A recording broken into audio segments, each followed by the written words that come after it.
Bonjour et bienvenue. Aujourd'hui, on explore ensemble les informations qu'on a sur une figure historique dont l'influence, elle se fait encore sentir aujourd'hui. Siddhartha Gautama, celui qui deviendra le Bouddha, l'éveillé. Les sources qu'on a pu consulter, elles nous donnent un portrait, enfin une idée de sa vie et de sa pensée. Et ça a marqué des millénaires quand même. Notre mission, si on peut dire, c'est d'extraire un peu l'essentiel de ce parcours, de ses enseignements. Alors pour commencer, il y a cette image assez forte, non? Un prince, né au VIe siècle avant notre ère, dans ce qui est aujourd'hui le Népal, élevé dans un luxe presque difficile à imaginer. Son père, le roi, le protégeait de tout, des difficultés du monde extérieur. Et pourtant, cet homme, il choisit de tout quitter. C'est radical comme décision. Qu'est-ce qui peut bien motiver un tel renoncement? Oui, c'est une excellente entrée en matière.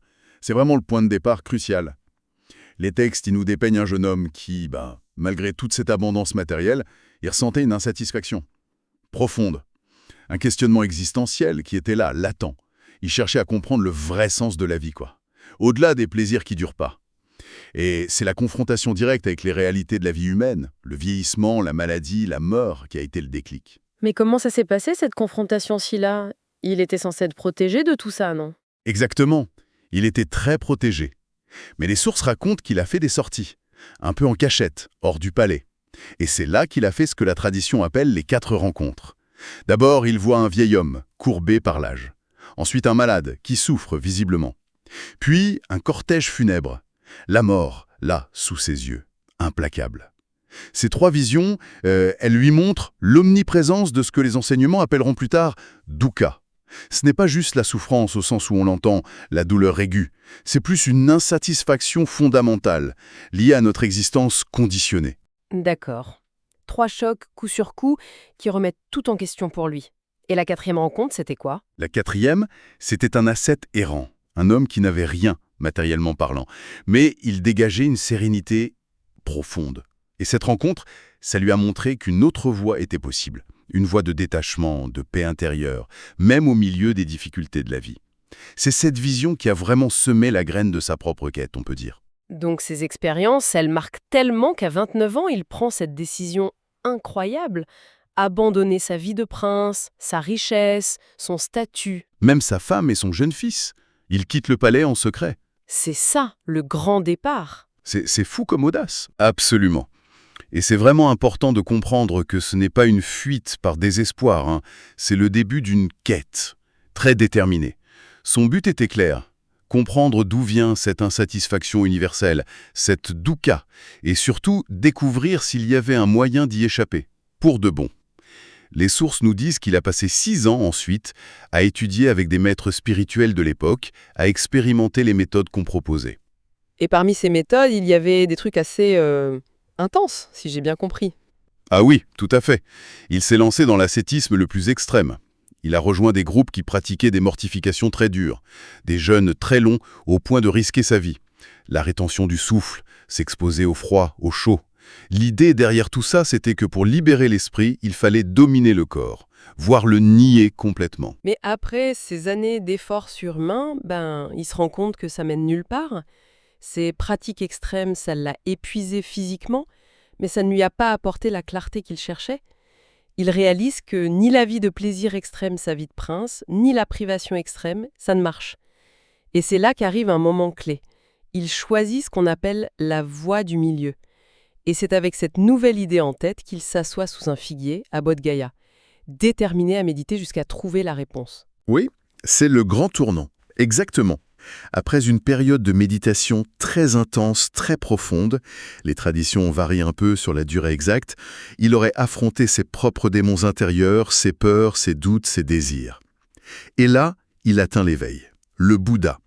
Il voit clairement comment fonctionne la réalité, les causes de l'insatisfaction et le chemin pour s'en libérer. À ce moment précis, Siddhartha Gautama devient le Bouddha, l'éveillé. Il a environ 35 ans. Et c'est la naissance d'une compréhension radicalement nouvelle.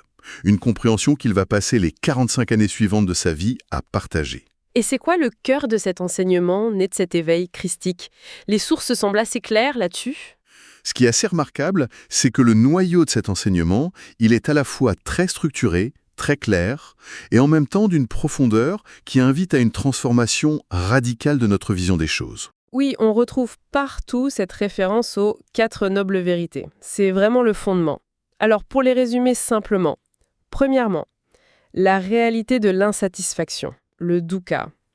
La vie, telle qu'on la vit, elle comporte forcément des expériences difficiles, de la frustration, une sorte d'incomplétude. Deuxièmement, l'origine de cette insatisfaction, samudaya. D'où ça vient? De notre désir ardent, de notre attachement, le tanha, l'attachement au plaisir, aux choses, aux idées, même à l'idée qu'on a dans moi permanent. C'est cette soif qui nous enchaîne. Troisièmement, la cessation de l'insatisfaction, nirodha. C'est possible d'y mettre fin, d'atteindre un état de paix, de libération durable, le nirvana. Et quatrièmement, le chemin qui mène à cette cessation, magga. Et ce chemin, c'est le fameux noble sentier octuple. Exactement. C'est une structure presque pragmatique, on pourrait dire. Les 2 premières vérités, elles identifient le problème et sa cause. C'est le diagnostic. La 3e vérité, elle dit 1. La guérison est possible. C'est le pronostic. Et la 4e, elle donne la méthode, la prescription. L'idée fondamentale ici, ce n'est pas juste de dire « la souffrance existe », c'est de dire qu'elle est générée par quelque chose qu'on peut identifier. Notre propre esprit, notre attachement, et donc il y a un chemin pratique pour s'en défaire. Ça change tout. La souffrance n'est plus une fatalité. C'est un problème qu'on peut résoudre par nos propres efforts. C'est très clair comme ça. Et cette prescription, le noble sentier octuple, c'est un guide de vie très concret en fait. 8 aspects qui sont liés entre eux. 1. La compréhension juste. Voir les choses comme elles sont vraiment. Comprendre les 4 nobles vérités. 2. La pensée juste. Cultiver des intentions de bienveillance, de non-violence, de détachement. 3. La parole juste. Parler vrai avec gentillesse, de façon utile, harmonieuse. 4. L'action juste. Agir de manière éthique sans nuire. Ne pas tuer, ne pas voler, pas de conduite sexuelle nuisible. 5. Les moyens d'existence justes. Gagner sa vie honnêtement sans causer de tort aux autres. 6. L'effort juste. Prévenir les pensées négatives, cultiver les positives et maintenir cet effort. 7. L'attention juste ou pleine conscience. Être présent, conscient de son corps, de ses sensations, de son esprit, sans jugement. 8. La concentration juste. Développer la capacité à calmer et focaliser l'esprit. La méditation, notamment. C'est ça. Et ces 8 branches, elles ne sont pas à suivre l'une après l'autre. Elles se soutiennent, elles se renforcent mutuellement. On peut les regrouper en 3 grands domaines d'entraînement. Il y a la sagesse, ça inclut la compréhension et la pensée juste. En pali, c'est prajna. Ensuite, la conduite éthique, parole, action, moyen d'existence juste, ça c'est shila. Et enfin, la discipline mentale, effort, attention, concentration juste, c'est samadhi. L'idée, c'est que la transformation, elle est globale, holistique. La sagesse guide l'éthique stabilise l'esprit, et un esprit stable permet à la sagesse de s'approfondir encore plus. C'est un chemin d'intégration petit à petit. Au-delà de ces fondations très structurées, les sources insistent aussi sur d'autres concepts importants. Il y a anicca, l'impermanence. L'idée que tout, absolument tout, change, tout le temps. Rien n'est fixe, rien ne dure pour toujours. Oui, et intégrer cette réalité de l'impermanence, ça peut être profondément libérateur en fait. Si tout change, alors on peut apprendre à moins s'accrocher au bon moment en sachant qu'ils vont passer, et aussi à moins désespérer face aux difficultés en sachant qu'elles aussi, elles vont évoluer. Ça nous encourage à apprécier le présent, à être plus flexible face aux hauts et aux bas de la vie. C'est une invitation à voir le flux constant de la réalité, quoi. Et puis, il y a un concept peut-être plus déroutant pour nous. Anatta, le non-soi. L'enseignement qui dit qu'il n'y a pas de moi fixe, permanent, indépendant au fond de nous. Ce qu'on appelle je ou moi, ce serait plutôt un processus, un ensemble changeant de sensations, de perceptions, de pensées, de formation mentale, de conscience. S'accrocher à l'illusion d'un ego solide, immuable, c'est vu comme une source majeure d'attachement et donc d'insatisfaction. Il faut peut-être comprendre anatta comme l'absence d'une entité fixe et indépendante. Imaginez une rivière. Elle a un nom, on la reconnaît, mais l'eau qui la compose, elle change tout le temps. Il n'y a pas une essence de rivière qui reste toujours la même. Notre moi, ce serait un peu pareil. Un flux continu d'expériences interdépendantes. Réaliser ça, même juste un peu, ça peut diminuer l'égocentrisme, l'attachement à nos opinions, à notre image, et ça ouvre à une plus grande connexion avec les autres, avec le monde. Et pour accompagner cette compréhension intellectuelle, il y a l'importance de cultiver activement des qualités. Du cœur, on pourrait dire. Les sources insistent beaucoup sur karuna, la compassion. Ce n'est pas la pitié, c'est le désir actif que les autres soient libérés de leur souffrance. Et metta, la bonté aimante. Une bienveillance chaleureuse, sans condition, étendue à tous les êtres. Oui, ces qualités sont absolument centrales. Elles sont indissociables du chemin. Ce ne sont pas juste des émotions qu'on ressent passivement. Ce sont des états d'esprit qu'on cultive délibérément, par la pratique. La compassion, souvent, elle commence par soi-même, reconnaître sa propre humanité, ses difficultés, et ensuite elle s'étend naturellement aux autres. Ça découle de la reconnaissance qu'on est tous interconnectés, qu'on partage la même condition humaine au fond. Et bien sûr, on ne peut pas oublier la pleine conscience, le mindfulness. C'est l'attention juste du sentier octuple, mais c'est aussi une pratique centrale en elle-même. Cet art d'être pleinement présent à ce qui se passe, moment après moment, sans jugement automatique, en observant avec clarté ce qui se passe en nous et autour de nous. La pleine conscience, elle est essentielle, parce que c'est dans le moment présent qu'on vit vraiment. C'est là qu'on peut observer comment fonctionne l'attachement, l'aversion.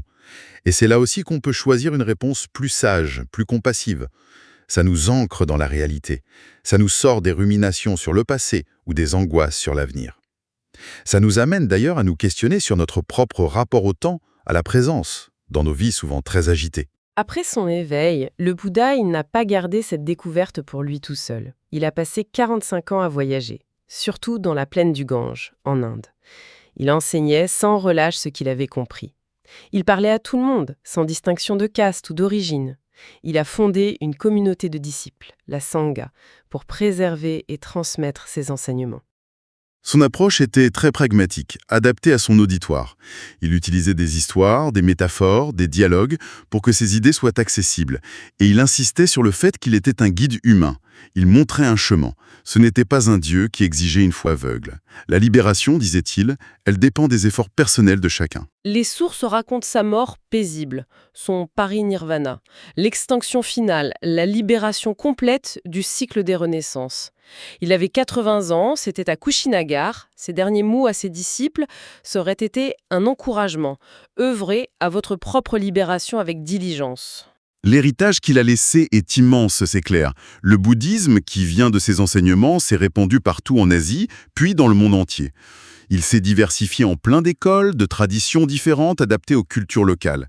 Et ce qui est frappant, c'est de voir à quel point ces enseignements, qui ont 200 siècles, ils continuent d'offrir des perspectives, des outils pertinents pour des millions de personnes aujourd'hui face aux défis de la vie moderne, en quête de paix intérieure, de sagesse, de compassion. Alors, qu'est-ce qu'on retient de tout ça si on essaye de synthétiser un peu les points clés des sources?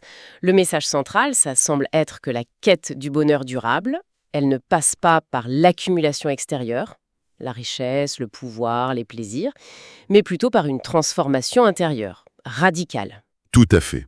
C'est une bonne synthèse. Cette transformation, elle tourne autour de 3 axes. Développer la sagesse, comprendre la réalité, l'impermanence, le non-soi. Pratiquer l'éthique, agir avec bienveillance, sans nuire, et entraîner l'esprit. Cultiver la pleine conscience, la concentration, la paix intérieure. C'est un chemin d'auto-libération, par la compréhension et par la discipline mentale et comportementale. Donc l'histoire et les enseignements du Bouddha, tels qu'ils nous sont parvenus, ils proposent une analyse profonde de l'insatisfaction humaine. Et surtout, ils affirment qu'il est vraiment possible de s'en libérer, par nos propres moyens. Ce n'est pas une philosophie de la résignation, au contraire, c'est plutôt une voie d'émancipation, de potentiel humain. En effet, c'est une invitation à regarder notre propre expérience lucidement, nos conditionnements, nos automatismes mentaux. Et c'est aussi un appel à cultiver activement des qualités comme la clarté, la compassion, l'équanimité. Des qualités qui sont bénéfiques à la fois pour soi-même et pour les autres. La libération personnelle et le bien commun sont vus comme très liés. Pour finir, notre exploration peut être une pensée à emporter avec soi, qui vient directement de ces enseignements millénaires. Si on prenait un peu plus au sérieux ces idées d'impermanence et de pleine conscience au quotidien, comment est-ce qu'une attention plus délibérée à la nature changeante de nos pensées, de nos émotions, de nos situations, et au simple fait d'être présent, là maintenant, comment est-ce que ça pourrait modifier notre façon de faire face aux défis petits et grands que la vie nous présente? C'est une excellente question pour continuer la réflexion. Une réflexion fondamentale et qui découle tout naturellement de ce qu'on vient d'explorer. Ça ouvre la porte à une investigation personnelle qui peut aller bien au-delà de notre conversation d'aujourd'hui.